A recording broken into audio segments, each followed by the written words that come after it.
英語聞き流し10分間、名作リスニング、英語テキストと MP3 ダウンロード、その他の物語は、ホームページよりご利用いただけます。88thpp.com 88thpp.com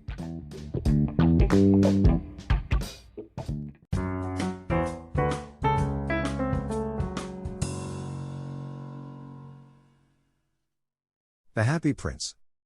High above the city, on a tall column, stood the statue of the Happy Prince. He was gilded all over with thin leaves of fine gold, for eyes he had 2 bright sapphires, and a large red ruby glowed on his sword hilt. He was very much admired indeed. He is as beautiful as a weathercock, remarked one of the town councillors who wished to gain a reputation for having artistic tastes, only not quite so useful, he added, fearing lest people should think him unpractical, which he really was not. "Why can't you be like the Happy Prince?" asked a sensible mother of her little boy who was crying for the moon. "The Happy Prince never dreams of crying for anything." "I am glad there is someone in the world who is quite happy," muttered a disappointed man as he gazed at the wonderful statue. "He looks just like an angel," said the charity children as they came out of the cathedral in their bright scarlet cloaks and their clean white pinafores. "How do you know?" said the mathematical master. "You have never seen one." "Ah. But we have, in our dreams," answered the children, and the mathematical master frowned and looked very severe, for he did not approve of children dreaming. One night there flew over the city a little swallow. His friends had gone away to Egypt 6 weeks before, but he had stayed behind, for he was in love with the most beautiful reed. He had met her early in the spring as he was flying down the river after a big yellow moth, and had been so attracted by her slender waist that he had stopped to talk to her. "Shall I love you?" said the swallow, who liked to come to the point at once, and the reed made him a low bow. So he flew round and round her, touching the water with his wings, and making silver ripples. This was his courtship, and it lasted all through the summer. "It is a ridiculous attachment," twittered the other swallows. "She has no money, and far too many relations," and indeed the river was quite full of reeds. Then, when the autumn came, they all flew away. After they had gone he felt lonely, and began to tire of his lady-love. "She has no conversation," he said, "and I am afraid that she is a coquette, for she is always flirting with the wind.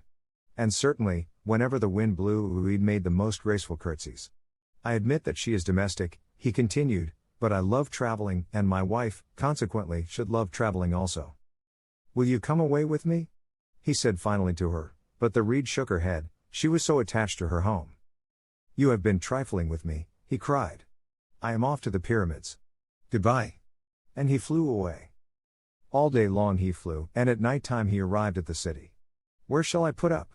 he said. "I hope the town has made preparations." Then he saw the statue on the tall column.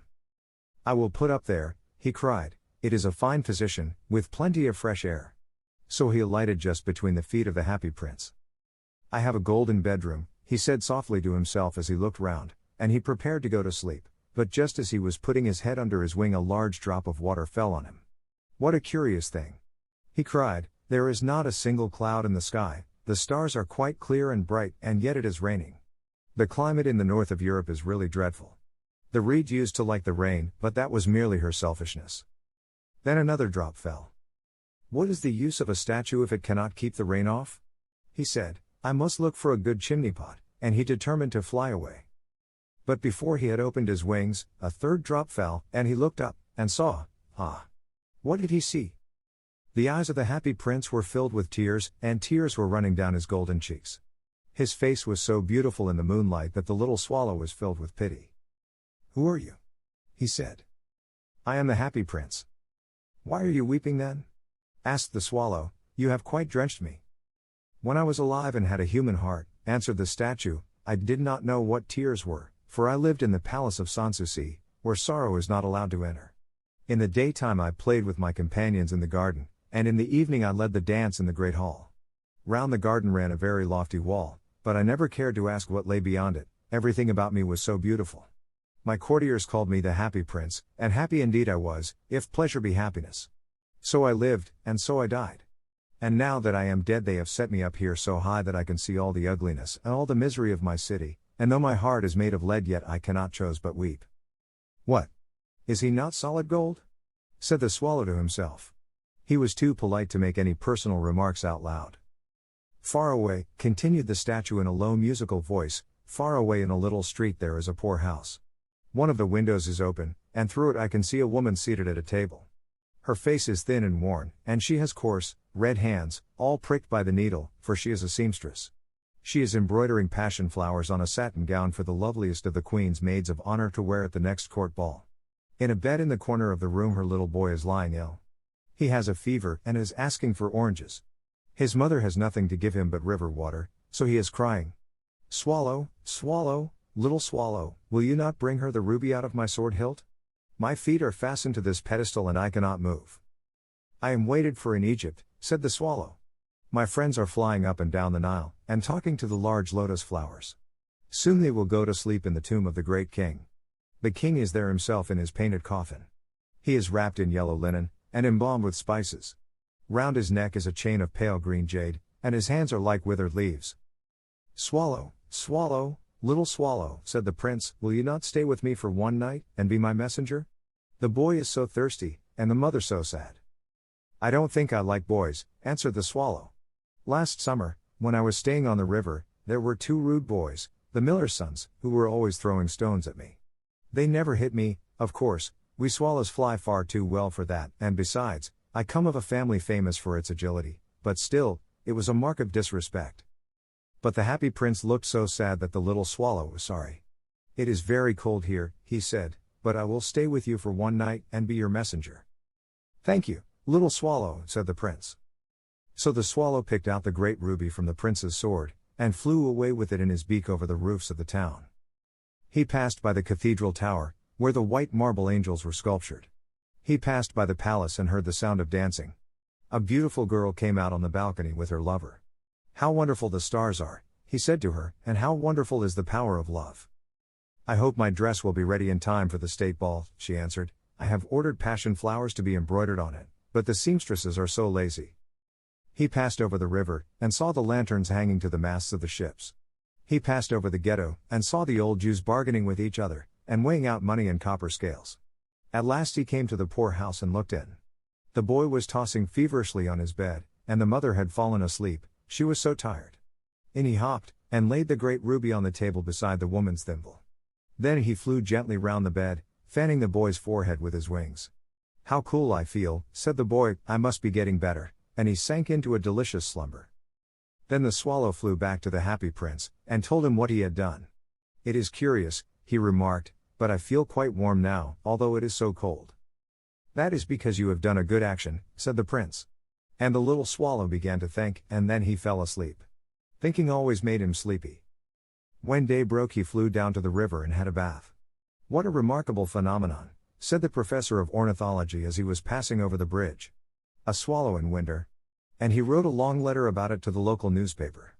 Every one quoted it, it was full of so many words that they could not understand. Tonight I go to Egypt, said the swallow, and he was in high spirits at the prospect. He visited all the public monuments, and sat a long time on top of the church steeple. Wherever he went the sparrows chirruped, and said to each other, what a distinguished stranger. So he enjoyed himself very much. When the moon rose he flew back to the happy prince. Have you any commissions for Egypt? He cried, I am just starting. Swallow, swallow, little swallow, said the prince, will you not stay with me one night longer? I am waited for in Egypt, answered the swallow. Tomorrow my friends will fly up to the second cataract. The river horse couches there among the bulrushes, and on a great granite throne sits the god Memnon. All night long he watches the stars, and when the morning star shines he utters one cry of joy, and then he is silent. At noon the yellow lions come down to the water's edge to drink. They have eyes like green barrels, and their roar is louder than the roar of the cataract. Swallow, swallow, little swallow, said the prince, far away across the city I see a young man in a garret. He is leaning over a desk covered with papers, and in a tumbler by his side there is a bunch of withered violets. His hair is brown and crisp, and his lips are red as a pomegranate, and he has large and dreamy eyes. He is trying to finish a play for the director of the theater, but he is too cold to write any more. There is no fire in the grate, and hunger has made him faint. I will wait with you one night longer, said the swallow, who really had a good heart. Shall I take him another ruby? Alas! I have no ruby now, said the prince, my eyes are all that I have left. They are made of rare sapphires, which were brought out of India 1,000 years ago. Pluck out one of them and take it to him. He will sell it to the jeweler and buy food and firewood, and finish his play.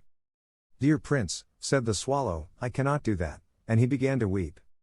Swallow, swallow, little swallow, said the prince, do as I command you. So the swallow plucked out the prince's eye, and flew away to the student's garret. It was easy enough to get in, as there was a hole in the roof. Through this he darted, and came into the room. The young man had his head buried in his hands, so he did not hear the flutter of the bird's wings, and when he looked up he found the beautiful sapphire lying on the withered violets. I am beginning to be appreciated, he cried, this is from some great admirer. Now I can finish my play, and he looked quite happy. The next day the swallow flew down to the harbor. He sat on the mast of a large vessel and watched the sailors hauling big chests out of the hold with ropes. Heave-ahoy! They shouted as each chest came up.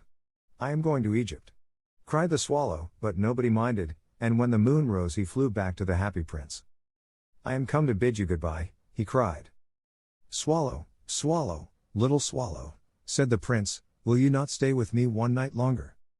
It is winter, answered the swallow, and the chill snow will soon be here. In Egypt the sun is warm on the green palm trees, and the crocodiles lie in the mud and look lazily about them. My companions are building a nest in the temple of Baalbek, and the pink and white doves are watching them, and cooing to each other. Dear prince, I must leave you, but I will never forget you, and next spring I will bring you back 2 beautiful jewels in place of those you have given away. The ruby shall be redder than a red rose, and the sapphire shall be as blue as the great sea. In the square below, said the happy prince, there stands a little match girl. She has let her matches fall in the gutter, and they are all spoiled. Her father will beat her if she does not bring home some money, and she is crying. She has no shoes or stockings, and her little head is bare. Pluck out my other eye, and give it to her, and her father will not beat her. I will stay with you one night longer, said the swallow, but I cannot pluck out your eye. You would be quite blind then. Swallow, swallow, little swallow, said the prince, do as I command you. So he plucked out the prince's other eye, and darted down with it. He swooped past the match girl, and slipped the jewel into the palm of her hand. What a lovely bit of glass, cried the little girl, and she ran home, laughing. Then the swallow came back to the prince. You are blind now, he said, so I will stay with you always. No, little swallow, said the poor prince, you must go away to Egypt.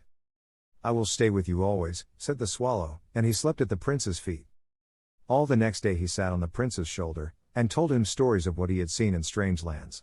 He told him of the red ibises, who stand in long rows on the banks of the Nile, and catch goldfish in their beaks, of the Sphinx, who is as old as the world itself, and lives in the desert, and knows everything, of the merchants, who walk slowly by the side of their camels, and carry amber beads in their hands, of the king of the mountains of the moon, who is as black as ebony, and worships a large crystal, of the great green snake that sleeps in a palm tree, and has 20 priests to feed it with honey cakes, and of the pygmies who sail over a big lake on large flat leaves, and are always at war with the butterflies. Dear little swallow, said the prince, you tell me of marvelous things, but more marvelous than anything is the suffering of men and of women. There is no mystery so great as misery. Fly over my city, little swallow, and tell me what you see there. So the swallow flew over the great city, and saw the rich making merry in their beautiful houses, while the beggars were sitting at the gates. He flew into dark lanes, and saw the white faces of starving children looking out listlessly at the black streets. Under the archway of a bridge 2 little boys were lying in one another's arms to try and keep themselves warm. How hungry we are, they said. You must not lie here, shouted the watchman, and they wandered out into the rain. Then he flew back and told the prince what he had seen. I am covered with fine gold, said the prince, you must take it off, leaf by leaf, and give it to my poor. The living always think that gold can make them happy. Leaf after leaf of the fine gold the swallow picked off, till the happy prince looked quite dull and grey. Leaf after leaf of the fine gold he brought to the poor, and the children's faces grew rosier, and they laughed and played games in the street. We have bread now, they cried. Then the snow came, and after the snow came the frost. The streets looked as if they were made of silver, they were so bright and glistening, long icicles like crystal daggers hung down from the eaves of the houses. Everybody went about in furs, and the little boys wore scarlet caps and skated on the ice. The poor little swallow grew colder and colder, but he would not leave the prince, he loved him too well. He picked up crumbs outside the baker's door when the baker was not looking and tried to keep himself warm by flapping his wings. But at last he knew that he was going to die. He had just strength to fly up to the prince's shoulder once more. Goodbye, dear prince, he murmured, Will you let me kiss your hand? I am glad that you are going to Egypt at last, little swallow, said the prince. You have stayed too long here, but you must kiss me on the lips, for I love you. It is not to Egypt that I am going, said the swallow. I am going to the house of death. Death is the brother of sleep, is he not? And he kissed the happy prince on the lips and fell down dead at his feet. At that moment a curious crack sounded inside the statue, as if something had broken. The fact is that the leaden heart had snapped right in two. It certainly was a dreadfully hard frost. Early the next morning the mayor was walking in the square below in company with the town councillors. As they passed the column he looked up at the statue. Dear me! How shabby the happy prince looks, he said. How shabby indeed! Cried the town councillors, who always agreed with the mayor, and they went up to look at it.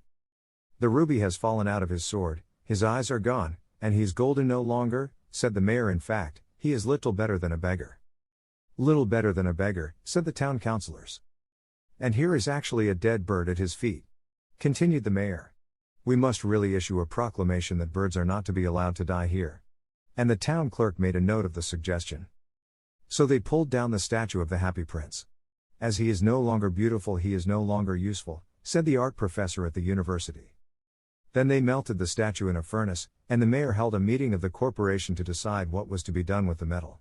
We must have another statue, of course, he said, and it shall be a statue of myself. Of myself, said each of the town councillors, and they quarreled.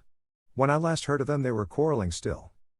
What a strange thing, said the overseer of the workmen at the foundry. This broken lead heart will not melt in the furnace. We must throw it away.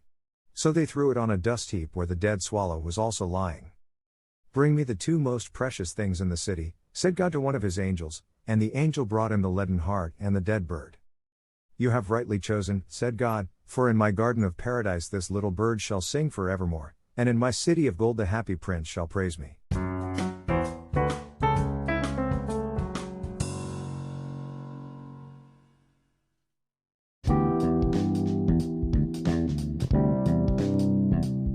英語聞き流し10分間、名作リスニング、英語テキストと MP3 ダウンロード、その他の物語は、ホームページよりご利用いただけます。